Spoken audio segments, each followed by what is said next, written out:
Bismillah wa salatu wa salam ala nabiyyina Sayyidina Muhammad wa ala alihi wa ashabihi ajma'een. We ask Allah subhanahu wa ta'ala to bless our sitting, to make us sincere, and to allow us to benefit from our reading and to implement and act upon it, and that this reaches the listener with sincerity and that it benefits those who are listening, and may Allah bless you. Ameen. The explanation of the hadith of Zar. All praise be to Allah subhanahu wa ta'ala, the most gracious, the most merciful. May Allah's peace and blessings be upon Nabi Muhammad sallallahu alaihi wasallam, his family, his wives, his companions, and upon all those who follow him and his guidance until the day of resurrection. جلس 11 امرأة فتعاهدنا وتعاقدنا. One day 11 women sat together at a place, making an explicit promise amongst themselves. The narrative of what Aisha radiallahu ta'ala was mentioning to the Prophet ﷺ starts off with her mentioning that 11 women were sitting together and all of them were promised that they were going to tell everything that they knew, felt, and experienced with their husbands, and that none of them would conceal anything. They agreed that they were going to describe their husbands to the rest of the women present in such a way that the other women could understand what each one's experience was with their husbands. Women, when they get together, they normally like to discuss what is going on with their families and within their households with other people as a means to relieve some of the stress and pressures that they may be experiencing, or to let the other people know how blessed they are by Allah for blessing them with such wonderful husbands and companions. We understand from this two words, ta'ahadana and wata'aqadana, which comes from the two Arabic words aqd and ahad, which are used to mean a promise and a covenant, or to swear or take an oath. So this tells us that the women were serious and they didn't want to hide anything, and that they will let everything spill out. Similarly, when observing the order of the words in this narrative, we see that Aisha radiallahu ta'ala mentioned أن لا يكتمن من الأخبار أزواجهن شيئا, that they would not conceal anything of the news about their husbands. In the Arabic language, when the preposition and noun come before the object, it shows more emphasis is upon that which is given precedence. And here we see that what the women are going to say about their husbands is the most important subject, and they are not going to conceal anything at all, whether big or small. We know from this the indefinite noun shay'an. We can also understand that a common trait among women is that they are always curious about what other women do with their husbands and families, even though there are certain topics that should not be spoken about with other people, such as intimacy between the spouses, description of people's bodily features, and the likes. عن أبي سعيد الخدري رضي الله تعالى عنه قال قال رسول الله صلى الله عليه وسلم إن من أشر الناس عند الله منزلة يوم القيامة الرجل يفضي عن امرأته ويفضي إليه ثم ينشر شرها. Narrated Abu Sa'id al-Khudri radiallahu ta'ala, that the Prophet ﷺ said, among the most evil of people before Allah on the day of resurrection will be a man who is intimate with a woman and she with him, then he spreads her secret. Informing other people about these types of issues is one of the greatest types of breaking the trust between a husband and wife.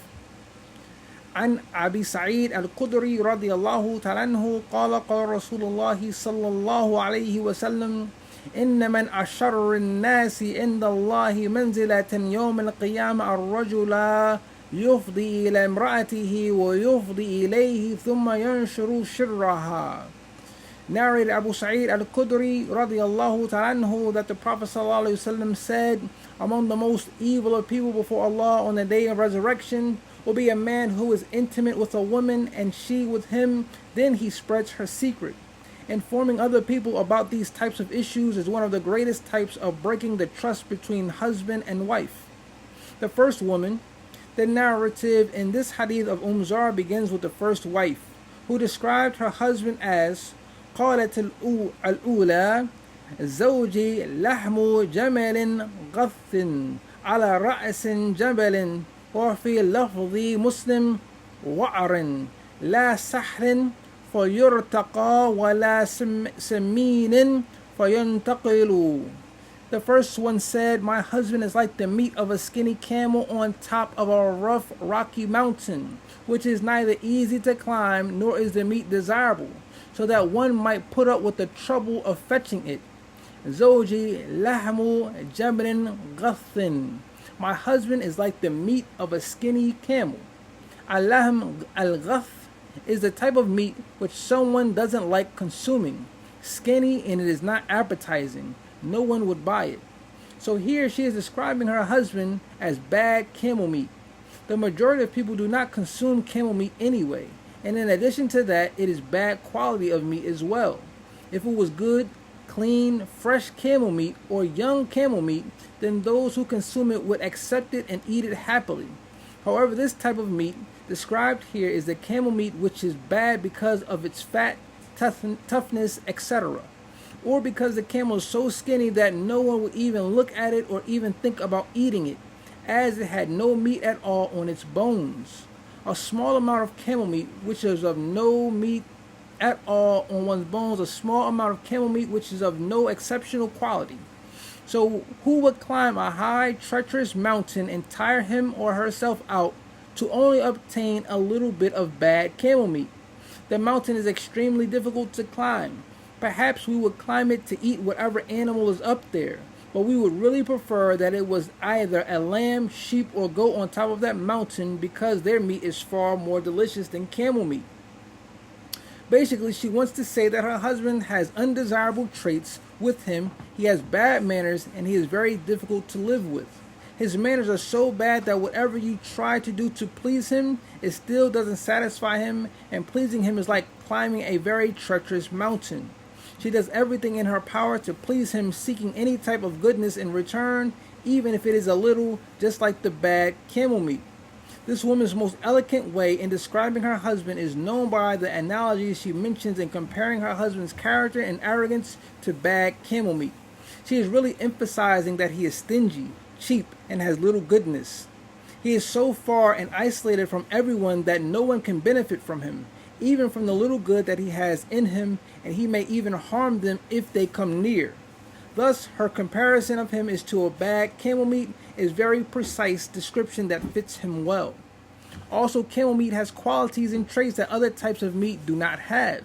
It has a strong smell and taste that many people don't like to consume. The word ghathin makes the description of this camel meat and comparing it to her husband even more likely to be abandoned, which is taken from the Arabic statement that means the wound poured forth pus. Ghathin ajurhu ghathin qathithan idha sala minhu al-qayhu. She also compared him with his stinginess to a very high mountaintop when she said, ala ra'sin jabrin wa'ran, on top of a rough, rocky mountain.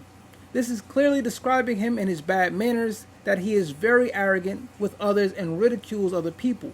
Normally, mountains are known for their hardness, their height, their treacherous cliffs, and their terrain. But here, instead of just describing her husband as a plain mountain, she goes on to describe it as one of the most treacherous and highest mountains to climb, that he is the most arrogant and prideful of all people, and that this has been bothering her for a long time, hurting her heart and feelings greatly.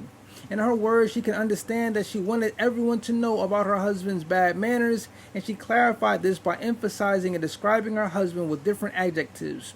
She could have described her husband as camel meat, and her point would have been understood, but she described him as bad camel meat to make sure that they knew how bad he was. She also could have described him as a mountain, and they would have understood that he is arrogant and difficult. But she also added the word treacherous to make sure that all the other women knew how difficult he is to deal with. لا سحر فيرتقى ولا سمين فينتقل, which is neither easy to climb nor is the meat desirable, so that one might put up with the trouble of fetching it. This woman also used what we call in Arabic uslub al-muqabbala, where you use different words that have the opposite meaning of each other. Here in the woman's description, she used the words ghath and war'a, along with sahal and samin. The word ghath, which is used to mean something weak, skinny, or thin, is normally used in contrast to the opposite to a word, samin, which means fat or heavy. Also, the word wa'run, which can mean treacherous or difficult, is the opposite of the word sahal, which means easy. These types of wordings were commonly used among the Arabs, and because of these techniques of using opposite words, it was easy to understand and easy to memorize. So the first woman who was describing her husband reached the pinnacle of eloquence in the Arabic language and completely clarified